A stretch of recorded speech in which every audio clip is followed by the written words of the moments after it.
William Courtney served as a special assistant to the U.S. president for Russia, Ukraine, and Eurasia. He joins us live from Washington now. William, good to talk to you. I mean, this has been a Thank you. real concern from the beginning that damage would happen around these nuclear facilities. Yes, when the Russians took over the Zaporizhzhia plant, there was a lot of concern that it might not continue operating in a normal, safe way. After all, the Ukrainians who were operating the plant, those staff at the power plant really had to stay there and continue operating the plant because the invading Russian forces would not have been able to do that. Fortunately, thus far there has not been, as you say, release of radiation. And it's useful to remember to compare this with the Chernobyl plant, where there was a big explosion in Bible. It's a much safer reactor. And unlike the Chernobyl reactor, this reactor is inside a pressurized steel vessel, and that in turn is enclosed in a massive reinforced concrete structure.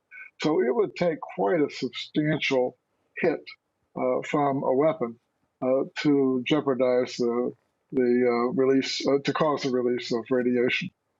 So when Russia takes over these power plants, what in your view is the goal here? Is this leverage for them down the road or something else?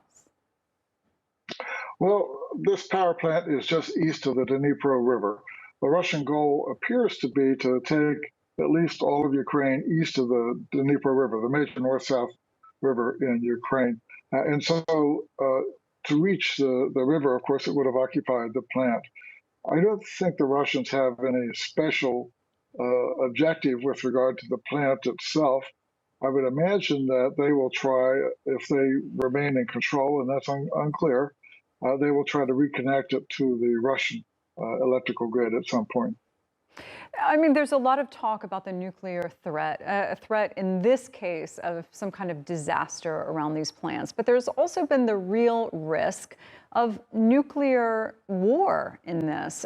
We heard multiple threats on that front from Russia, not so much in the last week or two. But do you still see that as a real risk here?